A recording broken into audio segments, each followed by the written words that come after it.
Hi guys. तो मिलते हैं कुगेल मास का किस्सा के सेकंड पार्ट में। तो जहाँ आपने सुना होगा कि मुझे 3:30 बजे ब्लूमिंगडेल पहुँचना है, ऐसा उसने कहा था। आगे है, ठोकने की आवाज़ सुनाई दी और कुगेल मास वापस ब्रुकलिन में था। तो क्या मैंने झूठ कहा था? पर्स्की ने विजेता भाव से पूछा। देखो पर्स्की, अभी मुझे देर हो रही है, लेकिन मैं अगली बार कब जा सकता हूँ? कल। खुशी से। सिर्फ 2:10 के ले आना, और यह बात किसी को बताना नहीं। ओह, मैं तो रूपर्ट मार्डोक को बताने जा रहा हूँ। कुगेल मास ने दौड़ कर टैक्सी पकड़ी। उसका दिल नाच रहा था। मैं प्रेम में हूँ, यह सोच रहा था। मेरे पास एक शानदार रहस्य है। लेकिन जो बात उसे नहीं पता थी वह यह कि पूरे देश की विभिन्न कक्षाओं के छात्र अपने शिक्षक से पूछ रहे थे, यह पेज 100 पर कौन सा चित्र है? एक गंजा यहूदी मादाम बारबेरी को चूम रहा है। Sequence fall. दक्षिण डकोटा में एक शिक्षक ने ऐसे प्रश्न सुनकर गहरा विश्वास छोड़ा और सोचा, भगवान, ये आजकल के छात्र इतनी सी उम्र में शराब, ड्रग्स सब लेने लगेंगे तो यही सब अजीब बातें सूझेंगी ना इन्हें। डेफ्ने कुगेल मास ब्लूमिंगडेल के बाथरूम एक्सेसरीज डिपार्टमेंट में खरीदारी कर रही थी। कुगेल मास हाँफते हुए वहाँ पहुँचा। कहाँ थे तुम? उसने तेज़ी से कहा। 4:30 बज गए हैं। ट्रैफिक में फंस गया था, कुगेल मास बोला। कुगेल मास अगले दिन फिर पर्स्की के यहाँ गया और कुछ ही मिनटों में वह फिर योनाविल में था। एमा उसे देखकर अपनी प्रसन्नता छिपा नहीं पा रही थी। दोनों ने घंटों साथ बिताए, अपनी अलग अलग ज़िंदगी के बारे में बात करते हुए। कुगेल मास के लौटने से पहले उन्होंने प्यार किया। भगवान, यह मैं मादाम बारबेरी के साथ कर रहा हूँ, कुगेल मास ने खुद कहा। मैं जो 10वीं में अंग्रेजी में भी फेल हो गया था। जैसे जैसे महीने गुजरते गए, कुगेल मास कई बार पर्स्की के यहाँ गया और एमा बारबेरी के साथ उसका रिश्ता और गहरा होता गया। मुझे हर बात किताब में पेज 120 के पहले ही पहुँचाना, कुगेल मास ने एक दिन जादूगर से कहा। मुझे उससे उसके रुडोल्फो के चक्कर में पड़ने से पहले ही मिलना है। क्यों? पर्स्की ने पूछा। तुम उससे बाजी नहीं मार सकते। उससे बाजी मारना, वह ज़मींदार है भाई। उनके पास फ्लर्ट करने और घुड़सवारी करने के अलावा कोई काम नहीं है। हालांकि मेरे लिए तो वह कुछ भी नहीं है, पर उसके लिए तो वही गर्मा गर्म खबर है। और उसके पति को कुछ पता भी नहीं चलता। अरे, वह तो सुस्त डॉक्टर है। वह रात के 10 बजे तक सोने की तैयारी करने लगता है, जब उसकी बीवी अपने नाचने वाले जूते पहन रही होती है। अच्छा, तुमसे बाद में मिलता हूँ। और एक बार फिर कुगेल मास अलमारी में बैठा और फौरन यॉनविल पहुँच गया। कैसी हो प्रिय? उसने एमा से कहा। ओह कुगेल मास, एमा ने गहरी सांस भरी। तुम्हें क्या पता कल रात मुझे क्या झेलना पड़ा। पर्सनैलिटी खाना खाते ही सो गए। मिस्टर पर्सनैलिटी खाना खाते ही सो गए। मैं उन्हें कितने मन से मैक्सिम और बेले के बारे में बता रही थी। मुझे खर्राटे की आवाज़ सुनाई देने लगी। सब ठीक हो जाएगा प्रिय, मैं जो यहाँ हूँ, कुगेल मास ने उसे आलिंगन में लेते हुए कहा। यह सब मैंने किया है। एमा के फ्रांसीसी परफ्यूम की खुशबू लेते हुए उसने सोचा, मैंने बहुत कुछ सहा, बहुत मनोचिकित्सकों पर पैसे लुटाए, अभी ही ठीक है। वह युवा और चंचल है, और मैं लेओन के आने के कुछ पृष्ठ बाद और रुडोल्फो के आने के कुछ पृष्ठ पहले हूँ। यदि मैं हमेशा सही चैप्टर में आया तो मैदान मारा ही समझो। एमा निश्चय ही कुगेलमास जितनी ही खुश थी। वह मनोरंजन की भूखी थी और कुगेलमास के ब्रॉडवे तेज़कारों, हॉलीवुड और टीवी धारावाहिकों के किस्से इस युवा फ्रांसीसी सुंदरी को मुग्ध कर देते थे। मुझे फिर से O.J. सिम्पसन के बारे में बताओ, उसने एक शाम एबे बोनेसियन के चर्च के पास से गुजरते हुए कहा। मैं क्या कहूँ, यह महान आदमी है। उसने तरह तरह के रिकॉर्ड निकाले हैं, उसकी बराबरी कोई नहीं कर सकता। और एकेडमी अवार्ड, एमा ने आकांक्षा भरी आवाज़ में कहा। मैं एक अवार्ड जीतने के लिए कुछ भी करने को तैयार हूँ।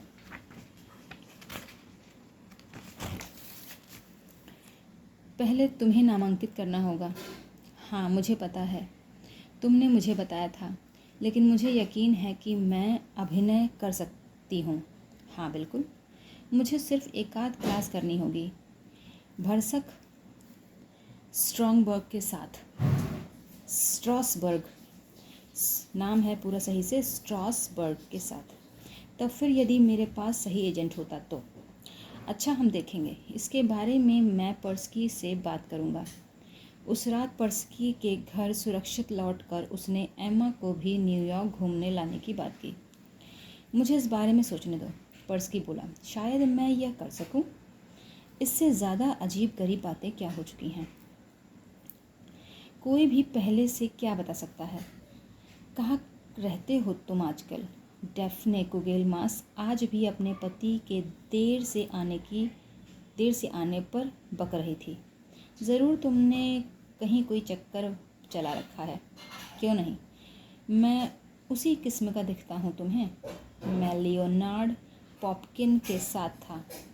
वह पोलैंड में समाजवादी कृषि पर बहस कर रहा था।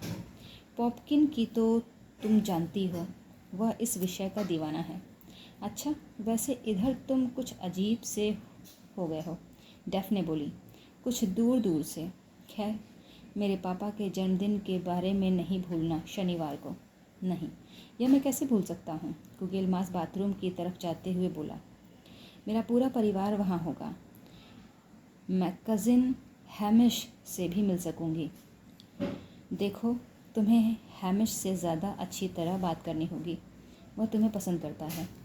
हाँ हाँ बिल्कुल, कुगेलमास ने बाथरूम का दरवाज़ा जल्दी से बंद करते हुए कहा, ताकि उसकी बीवी की आवाज़ बंद हो जाए। उसने दरवाजे से टिक कर एक गहरी सांस ली। कुछ ही घंटों में उसने अपने आप को समझाया, मैं अपनी महबूबा के पास यॉनविल में होऊंगा, और इस बार अगर सब कुछ सही सलामत होगा तो शायद मैं उसे अपने साथ भी ला पाऊँ। उसी दोपहर 3:30 बजे कुगेलमास ने फिर से अपने चमत्कारी बक्से को खोला। वह एक बार फिर एमा के सामने खड़ा था, अधीर और मुस्कुराता हुआ। उन्होंने कुछ घंटे साथ साथ बिताए और फिर बावेरी की बग्घी में घूमने निकले। पर्स्की के कहे मुताबिक उन्होंने एक दूसरे को कस कर पकड़ा, आंखें बंद करके 10 तक गिनती गिनी और आंखें खोलने पर पता चला कि वे प्लाज़ा होटल को जाने वाली सड़क पर हैं। कुगेलमास ने वहाँ बहुत ही आशावादी रूप से पहले ही एक कमरा आरक्षित करवा दिया था। वाह, मुझे यह बहुत पसंद आया। यह ठीक मेरे सपनों जैसा है। एमा अपने कमरे में खुशी से झूमते हुए खिड़की से शहर को देखती हुई बोली। वाह, FAO स्वार्स है। वह सेंट्रल पार्क और शेरी कौन सा है? ओह, वो बोला। हाँ, अब दिखा, यह तो स्वर्गिक है, मतलब स्वर्ग जैसा है। बिस्तर पर हाल्स्टन और सेंट लारे से आए डिब्बे थे। एमा ने एक डिब्बा खोला और उसमें से निकली काली मखमली पेंट को अपने सुगठित शरीर से लगाकर देखा। यह सूट रॉल्फ लॉरेन का है, कुगेलमास बोला। इसे पहनकर तुम लाखों में एक लगोगी। चलो प्यारी, मुझे एक चुम्बन तो दो। मैं इससे ज़्यादा खुश पहले कभी नहीं हुआ। ऐसा आईने के सामने खड़ी होकर कुदुकी, चलो बाहर चलें। मैं कोरम लाइन, गुगेनहिम और जैक निकलसन को देखना चाहती हूँ। इन लोगों को अभी देखा तो जा सकता है ना? मुझे तो कुछ समझ नहीं आ रहा है। स्टैनफोर्ड ने एक प्रोफेसर से कहा। पहले एक अजीब सा पात्र कुगेल मास आया और अब वह किताब से ही बाहर चली गई। हाँ भाई, एक क्लासिक की यही तो निशानी है कि आप उसे 1000 बार पढ़ लीजिए, फिर भी आपको उसमें हर बार कुछ न कुछ नया मिलेगा। प्रेमियों ने ज़बरदस्त सप्ताहांत बिताया। कुगेल मास ने डैफ्ने को कह दिया था कि वह बोस्टन में एक विचार गोष्ठी में जा रहा है और सोमवार को लौटेगा। हर एक क्षण का लाभ उठाते हुए वह और एमा फिल्म देखने गए, चाइना टाउन में खाना खाया, डिस्कोथेक में 2 घंटे गुजारे और टीवी पर फिल्म देखते देखते सो गए। फिर रविवार को वे दोपहर तक सोते रहे, सो ही गए और एलन ने शाम को सितारों को जी भर के देखते रहे। फिर रात में उन्होंने कैवियर और शैम्पेन ली और सुबह होने तक बातें करते रहे। सुबह टैक्सी में पर्स्की के घर जाते हुए कुगेल मास सोच रहा था कि यह सब हैट्रिक था, लेकिन अच्छा था। थोड़ी परेशानी तो हुई, लेकिन मज़ा भी आया। एमा यहाँ अक्सर नहीं आ सकती, लेकिन कभी कभी यह यॉनविल की एक रास्ता दूर करेगी। पर्स्की के घर एमा अलमारी में बैठी अपने नए कपड़ों के डिब्बों को सावधानी से सहेजा और कुगेल मास को प्यार से चूम लिया। अगली बार मेरे यहाँ, उसने पलकें झपकाते हुए कहा। पर्स्की ने 3 बार अलमारी को ठोका। कुछ नहीं हुआ। पर्स्की अपना माथा खुजलाने लगा। उसने फिर ठकठकाया, पर कोई जादू नहीं हुआ। कुछ गड़बड़ हो गई क्या? वह बुदबुदाया। पर्स्की, तुम मजाक कर रहे हो? कुगेल मास चीखा। यह काम कैसे नहीं कर रहा है? शांत हो जाओ। क्या तुम अभी भी अंदर ही हो एमा? हाँ, पर्स्की ने फिर ठोका, इस बार ज़ोर से। मैं यहीं हूँ पर्स्की, मुझे पता है। कस के बैठो पर्स्की, हमें उसे वापस भेजना ही होगा। कुगेल मास फुसफुसाया। मैं शादीशुदा हूँ और अभी 3 घंटे में मेरी क्लास है। मैं अभी एक दबे छिपे अफेयर से ज़्यादा किसी भी चीज़ के लिए तैयार नहीं हूँ। कुछ समझ में नहीं आ रहा, पर्स्की बोलने लगा। यह इतना विश्वसनीय जादू था, छोटी सी तो चीज़ थी बस, लेकिन वह कुछ नहीं कर पा रहा था। मुझे थोड़ा वक्त चाहिए होगा, उसने कुगेल मास को बताया। मुझे इसे खोल कर ठीक करना होगा। मैं तुम्हें फ़ोन पर बता दूंगा। कुगेल मास ने एमा को टैक्सी में बैठाया और वापस प्लाज़ा ले गया। वह मुश्किल से अपनी क्लास में वक्त पर पहुंच सका। सारे दिन वह फ़ोन ही करता रहा, कभी पर्स्की को, कभी अपनी प्रेमिका को। जादूगर ने उसे बताया कि बवाल की जड़ तक जाने में उसे कुछ दिन लग जाएंगे। गोष्ठी कैसी रही? डैफ्ने ने रात में उससे पूछा। बहुत अच्छी, कुगेल मास से सिगरेट को फिल्टर की तरफ जलाते हुए कहा। क्या बात है, तुम तो चौकन्नी बिल्ली की तरह परेशान हो। मैं? हाँ, मैं तो बसंत की रात की तरह शांत हूँ। मैं बस ज़रा घूमने जा रहा हूँ।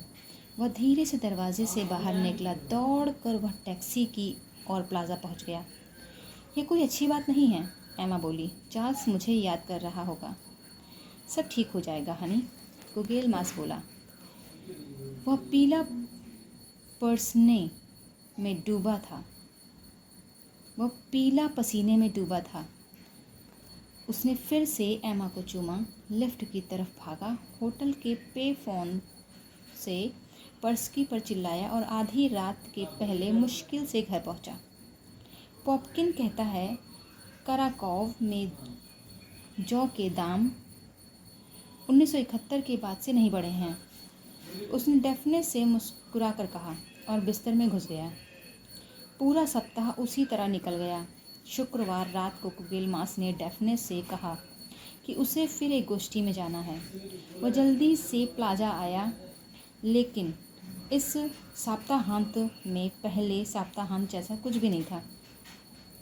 या तो मुझे उपन्यास में वापस भेजो या मुझसे शादी करो, एमा बोली। तब तक मैं या तो किसी क्लास में जाऊंगी या कोई काम करूंगी। सारा दिन टीवी देखना बहुत बेकार काम है। अच्छा है, फिर जो पैसे मिलेंगे उनसे काम तो चली जाएगा, कुगेलमास बोला। तुम अपने वज़न के हिसाब से दोगुना खाती हो।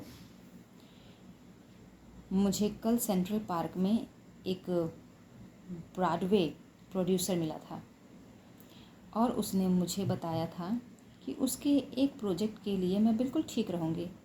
वह कार्टून कौन है? कुगेलमास बोला। वह कार्टून नहीं है, वह संवेदनशील है, दयालु है और प्यारा है। उसका नाम जेफ या टोनी है। उस शाम को कुगेलमास पर्सकी के घर पिए हुए पहुंचा। शांत रहो, पर्सकी बोला। पागल हो गए हो क्या तुम? शांत हो जाओ। यह आदमी मुझे शांत रहने के लिए कहता है। कहानी की एक पात्र होटल में है और मेरी बीवी ने लगता है मेरे पीछे जासूस लगा दिए हैं। हाँ, मुझे पता है गड़बड़ हो गई है। पर्सकी अलमारी के नीचे घुसकर किसी चीज़ को एक बड़ी सी रिंच से कसने लगा। आई होप आपको यहाँ तक की कहानी और भी ज़्यादा इंटरेस्टिंग लगी होगी। आगे की कहानी को हम नेक्स्ट वीडियो में शेयर करेंगे। तब तक के लिए बाय।